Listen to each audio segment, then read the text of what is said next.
what we might take from it is that actually it's through practice that we can solidify that thin ice of our knowledge. So we shouldn't think we have to wait till we have the knowledge and then we can do the practice. It's actually the reverse. What the true Platonic story is telling us is that it's through the practice that the knowledge will solidify and come. So to act is to know is as much true as to know is to act, right? The two things actually go hand in hand. So I think that's a hopeful thing that we might take from this story.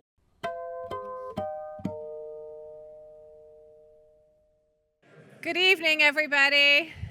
It's good to see everybody here. Always great to have a good turnout for Plato. So I want to welcome you to the Lowell Humanities Series, the second event of the fall semester and part of a tradition that stretches back to 1957. I'm so pleased to welcome Melissa Lane to talk about what Plato can tell us about motivating ecological guardianship. It's a timely topic. Few contemporary ethical issues are more pressing than environmental ethics.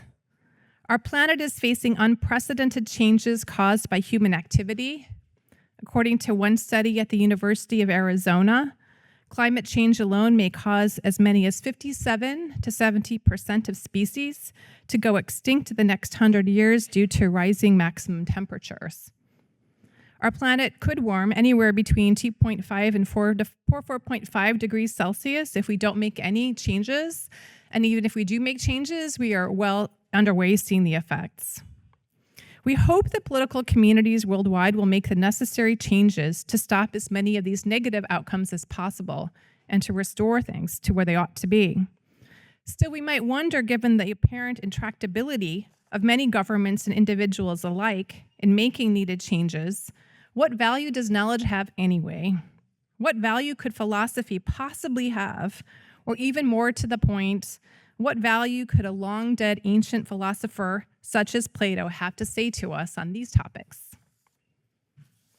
Melissa Lane is a scholar whose work in both ancient Greek political philosophy and contemporary ethics deftly brings these two fields together.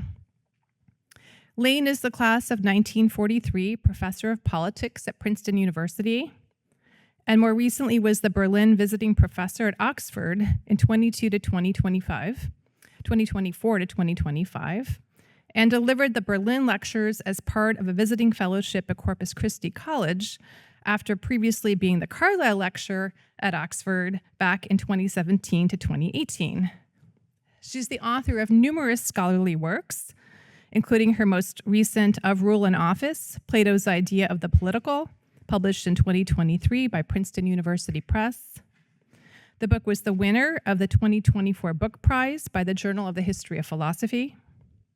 She's written a number of books on the relevance of Greek and Roman political ideals to today's politics, and an influential volume on methodology in The Statesman.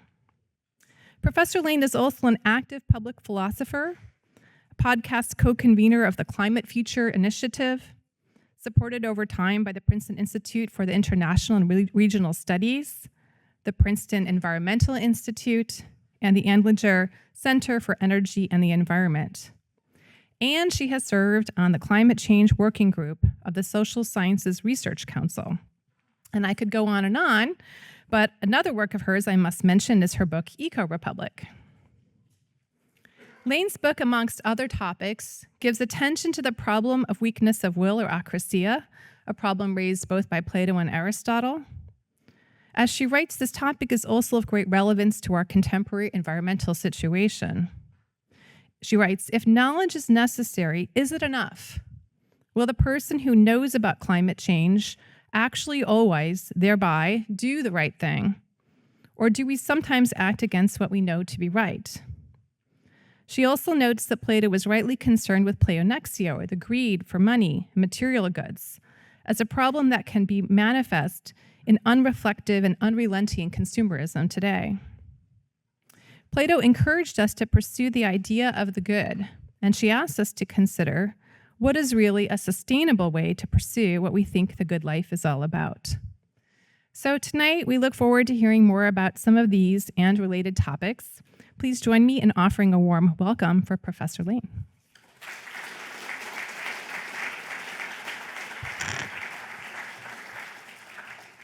Thank you so much, Professor McCoy, for that very generous introduction. It's a true honor to be here and to be introduced by such a distinguished colleague in the study of Plato and much else.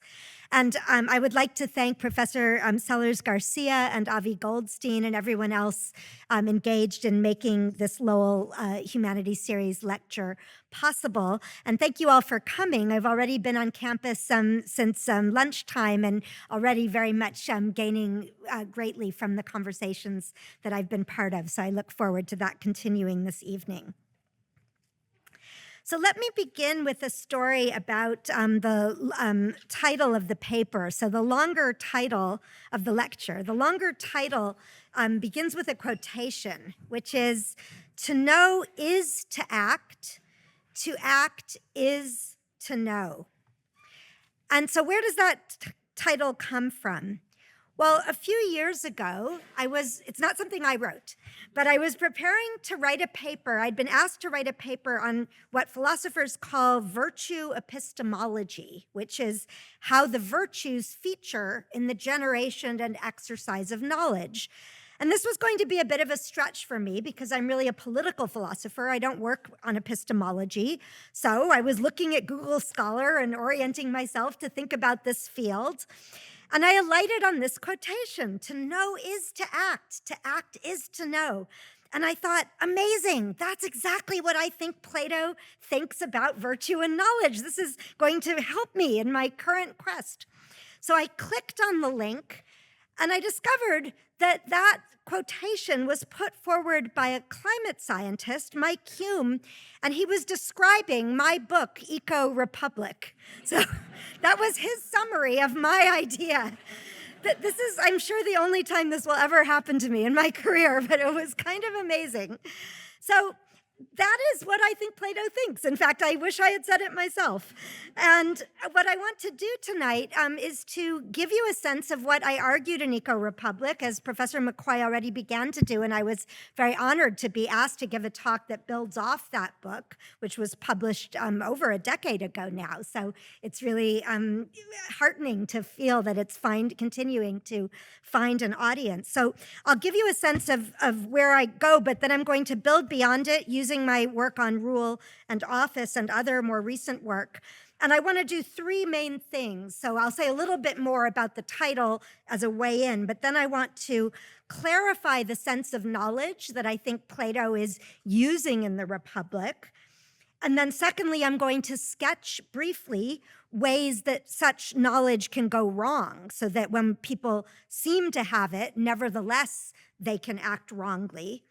And then at the most length, I want to invite you to inquire with me into the Republic's account of how it can go right, how people could be educated into the kind of knowledge that could, in fact, stably orient them to action. And at the end, I'll come back to the question of ecological sustainability, where indeed now I'll start with a little bit more about Eco-Republic. So let me say a little bit more about Eco-Republic and about why this climate scientist was talking about it before I kind of get to the meat of the talk. So in that work, I argued that Plato's Republic portrays the designing of an ideal city that is stable and unified. And the stability and the unity emerge from the mutually supportive fit between the psychology of its citizens and the principles governing this imagined city. And at one point, he actually uses the language of the city will grow in a virtuous circle. It will grow in, he says, a circle, and we have that idea of a virtuous circle. Now, this is therefore why I think Plato can be helpful to us as we think about ecological sustainability, or this is one dimension of that relevance. I'm not claiming that Plato was thinking about ecological sustainability, although in fact, there are references to deforestation in another one of his works, so he was clearly aware of some ecological problems. But what I think is that if we think about what we mean by a sustainable society, it has to exhibit that sort of mutual supportiveness between people's ideas and motivations and appetites, what they think is good, the kinds of jobs they want to get, how they imagine what the world is about. That has to be fostered by the city in a stable way so that people's ideas indeed make the society sustainable. So in Plato language, this is the relationship between the city and the soul. And I think that Plato would contend that it's only in the ideal society of the Republic that such stability, which has to lie at the heart of any kind of sustainability, can actually be achieved. Every other society, we see a mismatch between what people are aiming for and what the society would actually need to sustain it. So the Republic then is trying to reshape these interrelated maps of psyche and polity. And in doing that, it suggests models for our political imagination by which a new eco-republic might be configured. And so in the book, I talked about moving from inertia through imagination to initiative. Okay, so then if we then think about, well, what's the role of knowledge in that story? So the Republic then tells us a story where, insofar as reason is governing the just and self-disciplined person's appetites, then they will not, in fact, experience the kind of out-of-control lust or greed, including the pleonexia, the sort of out-grasping, attempting to outdo others, which would, again, undermine that stability of the society. Now, you might wonder then, so why is a climate scientist writing about this book? Why did he talk about it and what he was doing? And what he was thinking about in that article, which is actually called Gaps in Climate Change Knowledge, Do They Exist? Can They Be Filled? Is that he was asking, how is it that after decades of research in knowledge production about climate change, to which I know many of the faculty and students in this room have contributed and online, how is it that after decades of such research, even many people who know about its urgency and gravity do not act upon it or do not do enough to act upon it? And I include myself in that group. So in other words, how is it that actually that quotation is not applying? We think we know, and yet if to know is to act is to know, not enough of us are acting and we're not doing enough. And so how can we explain that discrepancy? So what Mike Hume was offering was this hypothesis. He was saying, we tend to think that inaction on climate change is caused by knowledge gaps, which we just need to fill in. And in the sociology of science, this is called the kind of linear model, that all we have to do is just keep accumulating enough information, and at some point that will tip the balance towards action. But what Hume suggests is instead we should think of what he calls gaps in knowledge as what he says are places of brittleness or weakness, which he says require knowledge to be thickened, adding layers of meaning and significance to our experience and understanding of reality. And he cites another philosopher, Nicholas Davy, who says that what we need is to think more about the normative questions by which knowledge is deepened rather than progressing. So in order to achieve true knowledge of climate change, we don't just need to add more patches of ice that is just as thin. What we need to do is to deepen and thicken our knowledge, to make it meaningful so that it comes to orient our action. And that vision of knowledge, I think, is deeply connected to the Platonic one. That's what Hume was picking up on when he referred to my own work. And so that's really what I want to develop with you tonight. What is that understanding of knowledge? How did Plato think it could go wrong? How did he think it could be fostered? And then, in conclusion, what can we learn from it today?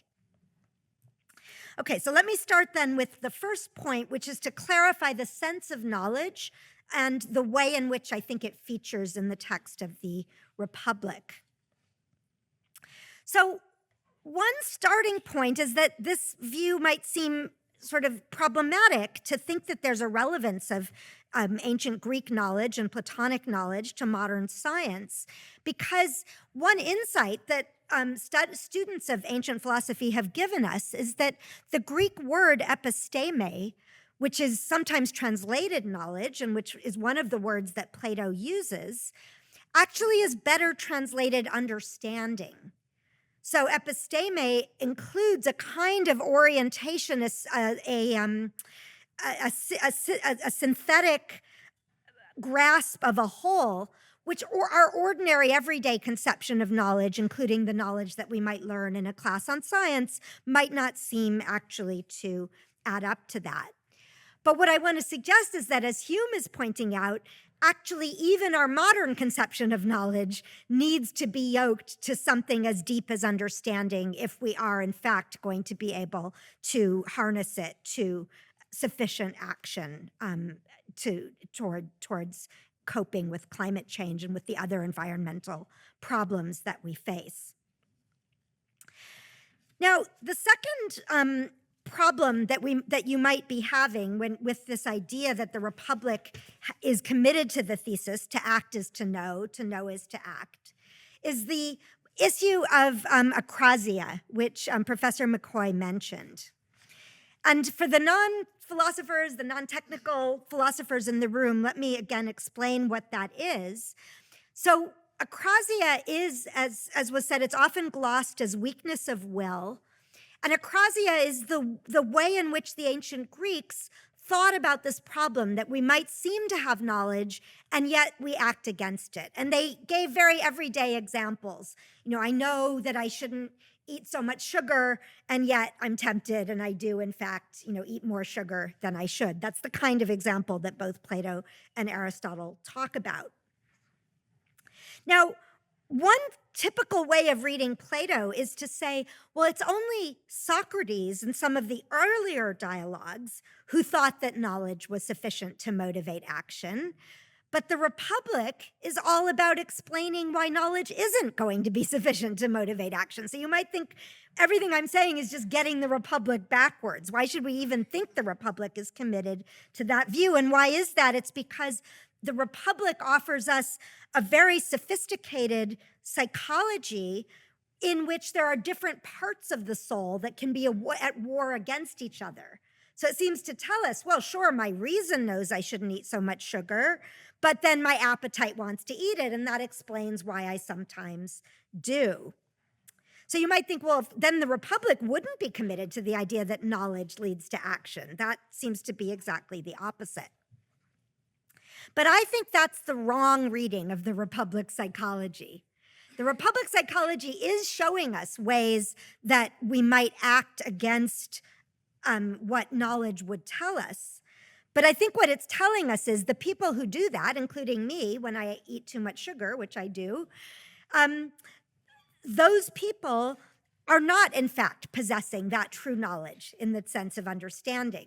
So actually, I think the Republic is just as committed to ruling out acrasia as the rest of Plato. It's trying to say, actually, when it seems like I'm being acratic, it's because I don't really know that I shouldn't eat the sugar. If I really knew and understood it, I wouldn't do it. And if I really knew and understood climate change, I would take more action than I now do. So that's the case that I want to make. I want to try to persuade you that actually the Republic has this much more demanding understanding of knowledge. And in fact, when it's realized, then it's the kind of knowledge that will, in fact, move people to act. Now, one of the issues then is that I think the acrasia debate has wrapped together two issues here that we have to separate. So one is the question of whether knowledge is sufficiently motivating. When we really have it, is it motivating? And the other is, if I really have that knowledge, can I lose it?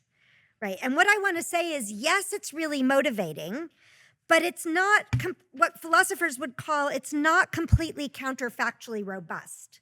I might gain it, and then I might, in certain circumstances, lose it. I might forget, I might be tempted, right? So knowledge is full, but not fragile. So if we go back to Hume's analogy, knowledge is thickened ice, but even thickened ice might eventually melt, right? So it's sufficiently thick to support the weight of action, and yet that doesn't make it foolproof. It doesn't make it proof against everything that can go wrong.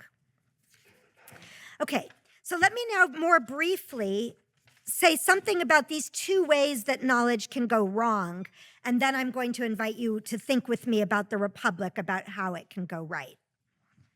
So I think the Republic has two ways that knowledge might go wrong. So one is a bit more benign. It's familiar. It's memory versus forgetting, right? And we're very, and actually a colleague was suggesting, here we are at the start of the new academic year, all those of us who are teaching are familiar with this experience. You get out your lecture notes from a previous year, you know all about it, you've written these lecture notes and you know your material, but you look at the lecture notes and you think, I don't quite see how all of this fits together. I don't, what is the connection exactly that I meant here? How did I get from point A to point B, right? For me so in one sense, yes, I know the material. I've taught it before. I wrote the lecture notes. But in another sense, memory has undermined the robustness of my grasp on the material, and I need to practice it again in order to sort of to reactivate that full understanding. This is in some ways a very Aristotelian idea. And in fact, I think my argument throughout this lecture brings Plato closer to Aristotle in some important ways. So that's a kind of benign thing that can happen. And Plato talks about the lack of memory. But there's another more dangerous thing that can happen, which is that moral temptation may undermine the continuity of our knowledge in the sense that we're willing to act on it. And so one of the things that I point out in my work on rule and office is that at the end of Book 3 of the Republic, even the senior philosopher rulers who are meant to be complete philosophers, the people who have been fully educated, who have passed all the tests that we're about to look into in more detail, even those people have to be subject to what are described as stringent legal constraints. And the verb actually at 417b, I love this verb, is nomothetesomen, which means that there has to be a law passed. We have to pass a law to put these constraints on the philosophers as rulers. And that includes their deprivation from the ability to accumulate wealth or to pass it on to their family. Now, my contention then is that those legal constraints would make no sense if Plato were not worried about the possibility that even the most fully educated and knowledgeable people could have their knowledge and so their virtue undermined. And so I read in that light, in my more recent work, I've really emphasized that Plato, even in the Republic, is a constitutionalist thinker in this sense. He's actually concerned with putting legal constraints on rulers in a way that Karl Popper, in his reading of the Republic, I think completely missed. Okay, so that's what knowledge is. It is a kind of understanding, and it's so demanding because it means that when we truly have it, we will act, and it can go wrong. We can forget, we can be tempted. So knowledge is strong, but it's not foolproof. It can be vulnerable. So now I want to come to the third part of the lecture, which is the heart of it, and I will go into some details about the Republic, so I invite you to kind of think with me about them. And this is about how people could be educated to develop that kind of understanding. So again, this is where I think it makes contact with the project of the climate scientists who are saying, we've been giving you all these facts, but how is it that you haven't yet been moved to act? What is missing in this story? And I think the Republic is showing us a story of education which would fill those gaps, not by filling the gaps, but by thickening the ice in the way that Mike Hume suggested. So remember that let's think about what the task is that we're educating these philosophers to pursue. I understand the ultimate task of this philosophical knowledge for the people who are going to rule in the city is a task of safeguarding. In other words, the philosophers have to deploy care for the good of the ruled. And so those who are knowing the good are ruling only because they care for the good of the ruled and of the city. So that's where we're trying to get. So the question is, how do we actually get there? And we see this language in a very striking passage, again in Book 3, where Socrates says, the people we have to choose to be the guardians of the city, and here's a quotation from 412c, they have to take the initiative with respect to being knowledgeable, being capable, and being caretakers of the city. And he uses this noun for someone who is a kind of legal guardian, someone who's appointed as a guardian. And so we see there that it's not enough for the philosophers to just be a technocratically educated elite. They need to actually be educated to care. And what I want to demonstrate now is how the education of the philosophers works through practice at every level of their education in order to achieve that end. And what we see in the dialogue is that at every stage, there are tests for the people who are being educated, which are not only intellectual tests, but they are tests of character. So what I've put this in another context, I've put this in the terms that for Plato,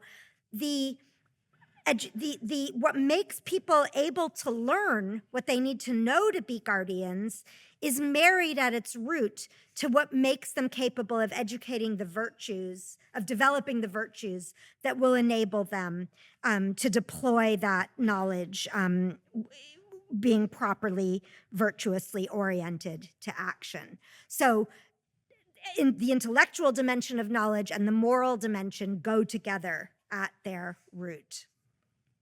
Okay, so how does that work? So as you will remember, at each stage in the education of the potential guardians, they have to be tested in what we can think of as, and what Socrates describes as, in Book 7, labors, studies, and fears.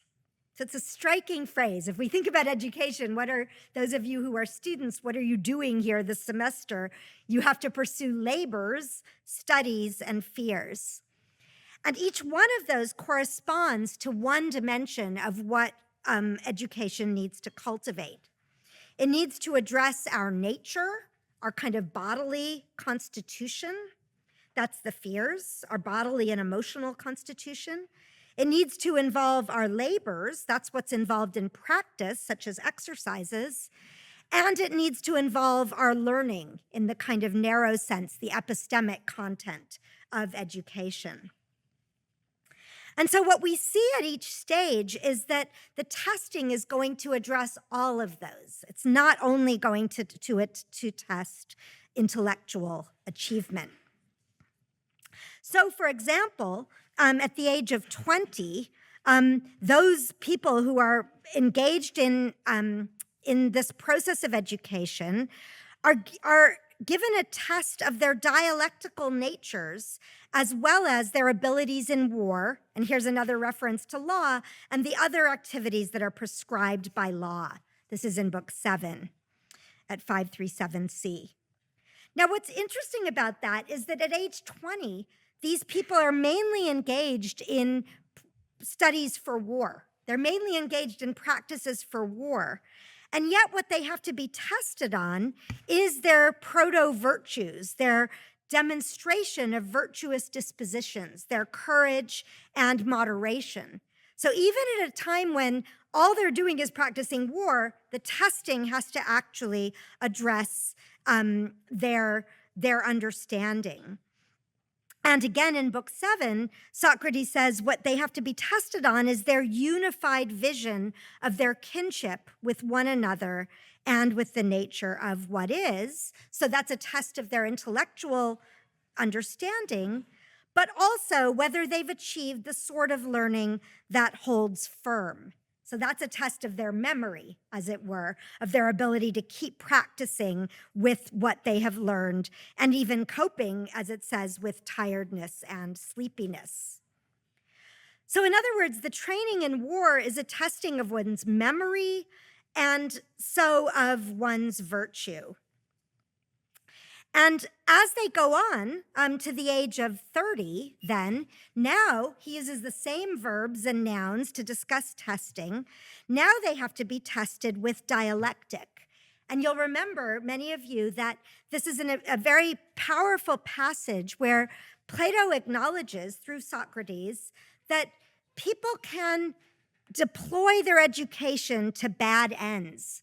They can be misled to use their philosophical education to undermine each other's convictions rather than to support their convictions in consonance with the law.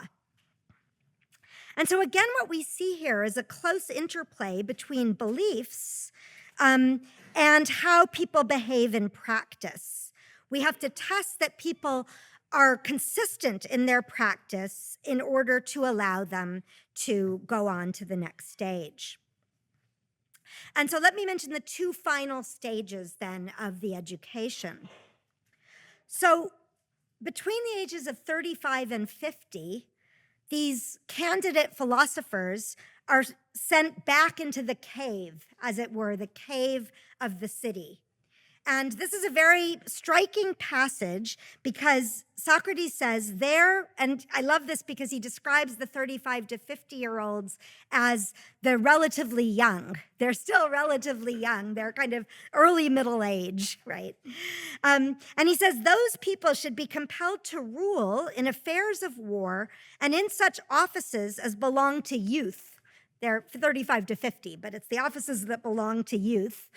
In order that they not lag behind the others in experience, and then they must be tested as to whether they remain stable when pulled in every direction or whether they move about. That's book 7, 539e following. So again, what's striking about this is these people have already studied dialectic. That's what's qualified them to go back into the cave and practice holding offices. Notice that noun for offices there.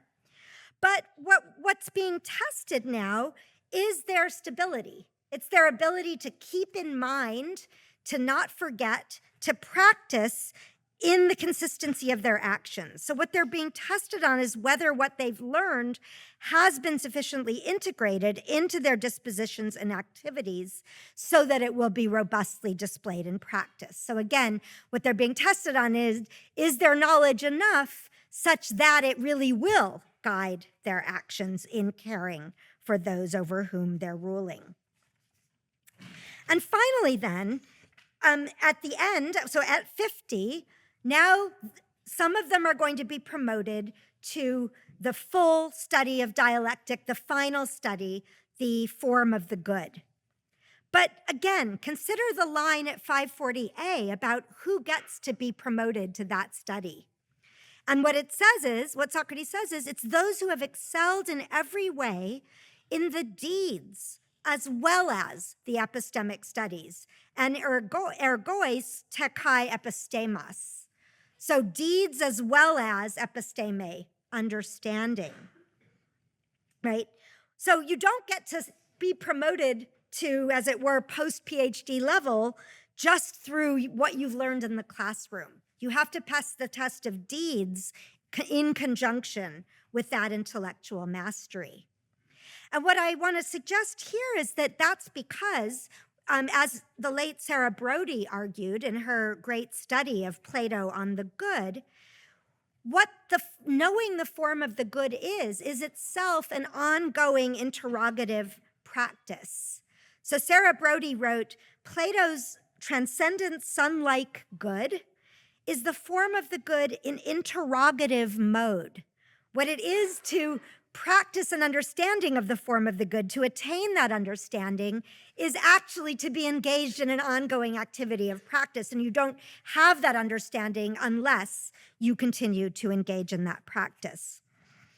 And I've tried to connect that in my own work to the fact that giving an account is a phrase that is used in the Republic, in Book 7, logon didonai. It's used for what the philosophers do in dialectical exchange. But that very same phrase, logon didonai, was used in everyday audits of political office holders to ensure their accountability in Athens and in other Greek cities. So in other words, giving an account, which we might think of in the Republic, is this practice of giving reasons in this high intellectual mode, actually is connected to the same practice that we need in political accountability. So reason giving is a kind of primitive that connects our practice of dialectical understanding with our practice of being mutually accountable in ethics and politics. So what I've tried to suggest is that the education of Plato's philosophers weaves together the epistemic and the moral, and ultimately, the reason the philosophers have that full-fledged understanding that qualifies them to rule is because they've proved themselves in practice. It's only through that practice, which is ongoing practice, that their understanding will in fact issue in virtuous action. So let me conclude then by asking, what does all of this mean for the prospects of better motivating ecological guardianship today? And again, in this strange moment in which it seems that we have more than enough scientific knowledge, and yet many of us, and again, I include myself, are not acting on it as urgently as it would seem to require. So in one way, I think this can be a hopeful message, because what we might take from it is that actually it's through practice that we can solidify that thin ice of our knowledge. So we shouldn't think we have to wait till we have the knowledge and then we can do the practice. It's actually the reverse. What the true Platonic story is telling us is that it's through the practice that the knowledge will solidify and come. So to act is to know is as much true as to know is to act, right? The two things actually go hand in hand. So I think that's a hopeful thing that we might take from this story. But there's another way in which I think the Platonic perspective can also be sobering to us, because actually we often fail to reflect sufficiently on why and how Plato thought that acting viciously can harm our soul. So he does think that if we aren't acting correctly, that harms and undermines our soul in some way that makes it harder for us to start practicing in the way that we should. So although I think the message we should take is that hopeful one, that we rededicate ourselves, Plato is also aware of the vicious circle. Once we've started doing the wrong actions, that also is a stumbling block to our doing the right ones. And again, I think this is very close again to Aristotle. And the philosopher Paul Woodruff described this phenomenon in what he called neo-Socratic ethics, but I think it also captures Plato's broader thought. So let me quote from him. He says, and again, a late great student of Socrates and Plato, he says, "Your soul is the most important thing about you. It needs attention because it bends readily under pressure or temptation, like a flowering plant pressed down by the wind or drawn to spread its leaves and petals to the shifting sun. Every time you commit a wrong act, you bend your soul the wrong way by starting or reinforcing a bad habit. And when you do well, you give your soul a brighter shine as plants that face the sun grow into abundant greenness, while those in the shade may wither." And this is so nice because it actually captures a bit in the Republic. One of my other favorite words in the Republic is the verb auxesetai, which means we can grow in the right direction. So it says the philosopher who is able to rule will save the city as well as themselves, and they'll grow in the right direction. So that metaphor is deeply Platonic. So what I've tried to suggest tonight then is that practice and action can help us to develop our virtue and knowledge, but can also undermine it. The fact that virtue is knowledge for Plato, as for Socrates, does not mean that it's immune to practice and experience. And I've argued that the relevant kind of understanding that we need can be full while also being fragile. Platonic knowledge manifests in virtuous action, but that doesn't mean that we can just sit back and think that we've attained it. We need to take ongoing steps of practice if we are to convert our seeming knowledge of climate change into a genuinely motivating understanding, a true grasp of ecological guardianship. Thank you very much for your attention.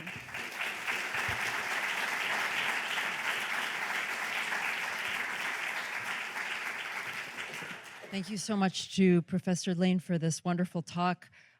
We have some time for questions. Hi, thanks so much for this. I'm very curious about something. So as you're well aware, there's a point in the construction of the city and speech where it's arrived at a kind of ecological balance. It's isolated, it has no enemies, everyone has anything they need, and they don't desire anything beyond their simple lives. But Glaucon objects, and because the city has no fine sweets, no luxury goods, and above all, no space for glory or greatness. And many elements of the city after that are kind of concession to Glaucon. Yeah.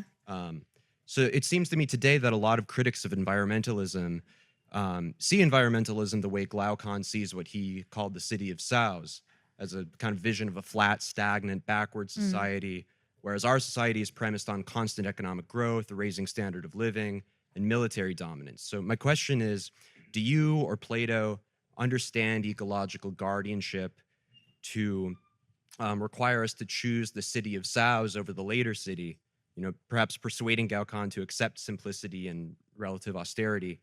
Or is there a way that you or Plato can allow for Glaucon's not so virtuous desires for political greatness, war, and foreign sweets in a way that's sustainable, maybe renewable energy, a liberal politics of abundance, something like that?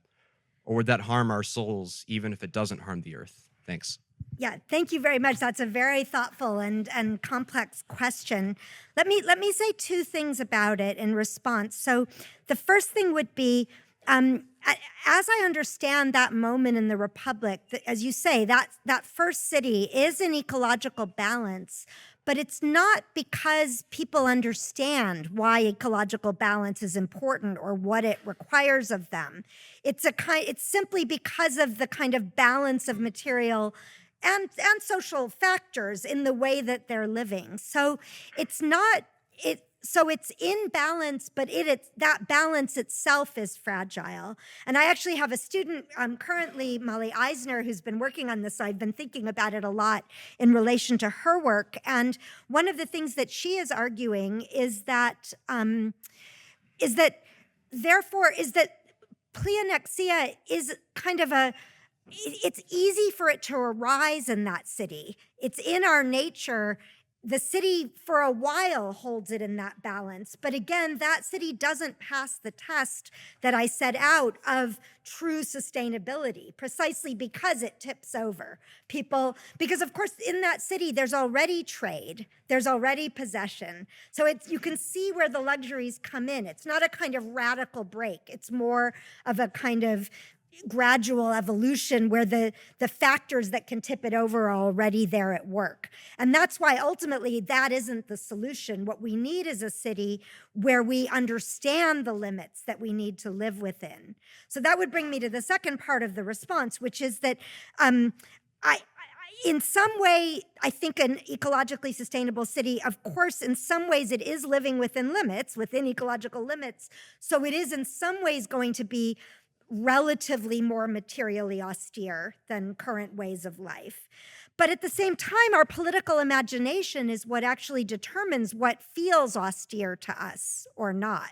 And so in Eco Republic, I tell this story, which was a thing that my sister actually is a true environmental activist and an ecological scientist. And she was talking with someone about installing solar panels, which she did before I did, and I did it more recently. And so the person said to her, why are you doing the solar panel? They said, the solar panels at that time, they're not going to pay for themselves. Why are you doing that? And she said, well, but you just bought a new sofa. The new sofa isn't going to pay for itself either.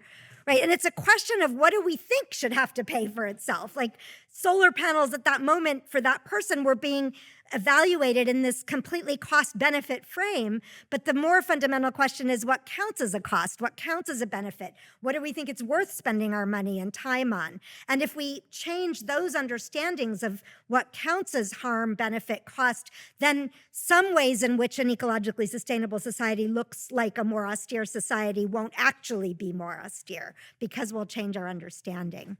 Thank you, Dr. Lane.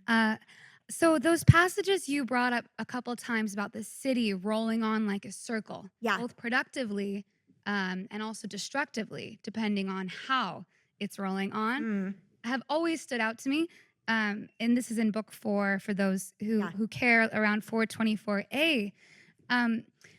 One of the reasons Socrates explains that the rolling on like a circle could be bad or deteriorative is if innovation were introduced, changing the educational model, right? So what's important is that the educational model stays the same, and that will enable the city to grow. And I'm wondering how you make sense of that in your own work, and whether or not we can really take this as our guide if we don't have the right educational model yet, if we don't have an educational model that is friendly toward the environment, toward ecology yet. That's a basic question. Thank you. Thank you very much. It's a very good question, and that's exactly the passage that I was thinking about, so well pinpointed. Yes, I mean, as you know, the Republic is really, at various points, it itself meditates on this question. Where could change come from when we're in a society where we have the bad model? How is it even conceivable that a better model could be introduced? And there's always that vicious circle where the current people might be, their education has led them to resist or reject a new model. So it seems that we're sort of caught in a stalemate. I think the Republic sort of sees this problem, and of course it has some moments where it seems to come up with what to us would be unpalatable or impossible solutions. So there's a moment of saying, well, maybe we have to take a city where all the people over the age of 10 are not there so that we can kind of start afresh with a new generation.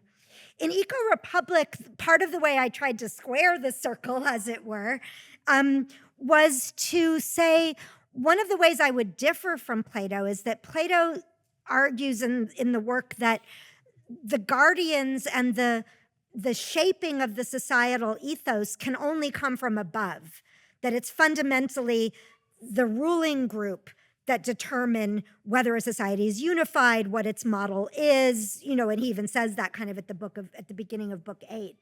Whereas what I try to argue in Eco-Republic is maybe we can, as it were, democratize that idea, and we can see these potential guardians coming from below or coming from the side, coming from all parts of the society.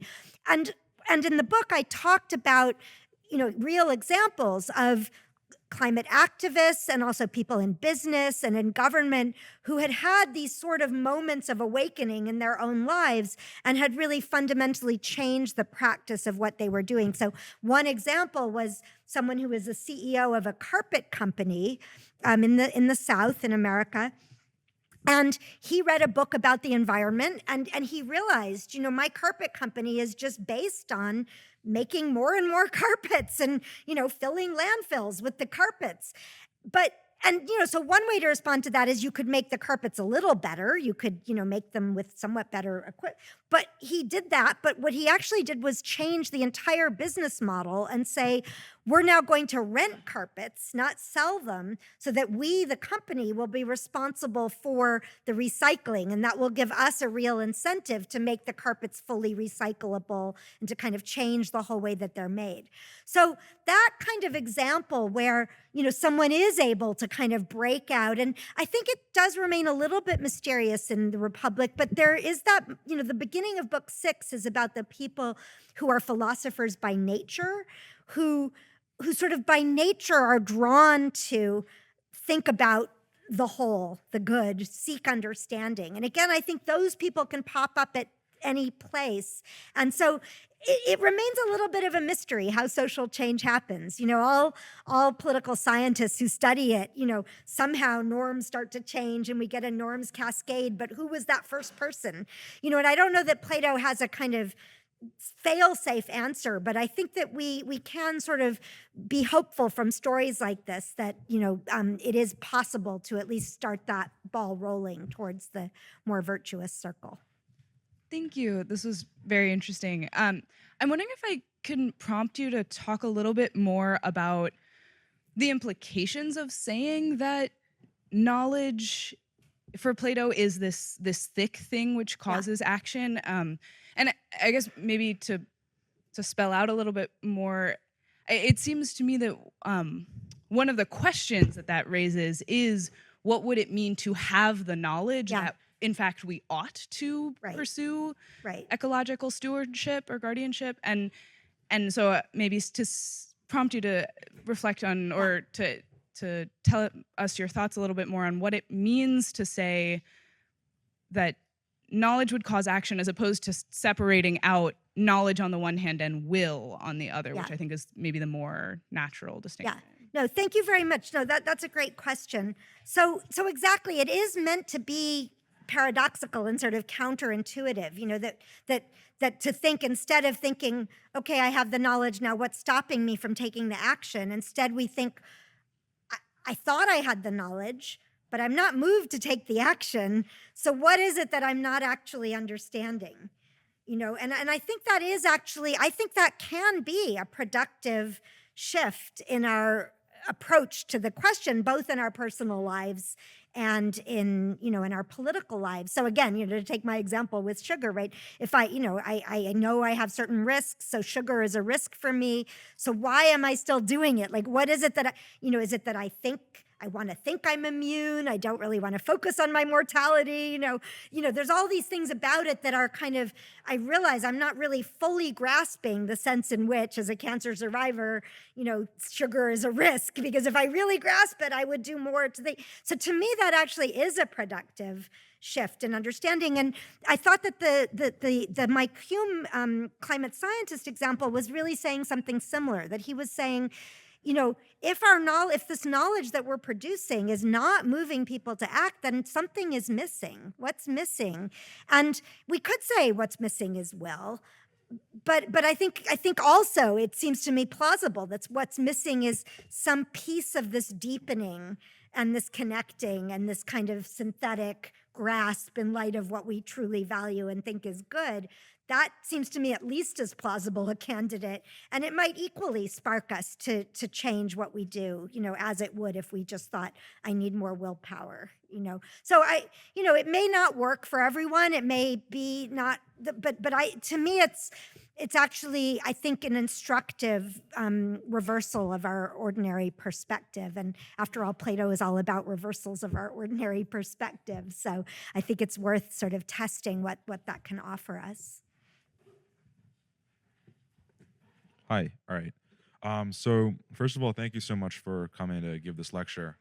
I really love the idea of like the eco-republic, which seems a lot like a philosophical or like a virtue wisdom-based approach to, as you said, ecological guardianship.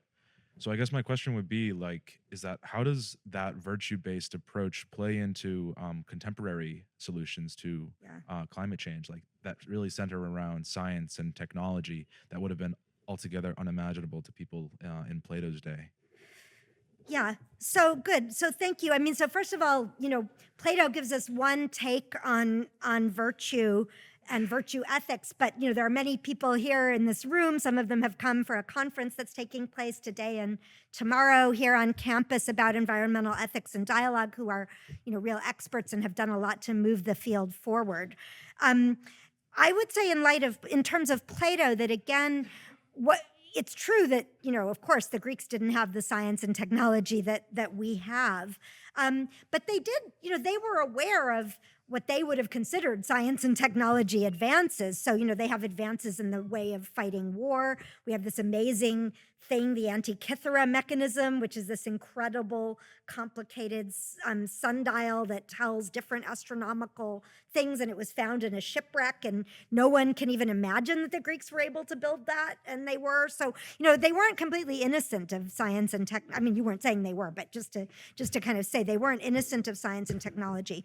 But what I would say is about the virtue-based approach is that, again, I think what it points to is that purely intellectual knowledge, if it's not married to some understanding of the virtues, can really lead us astray.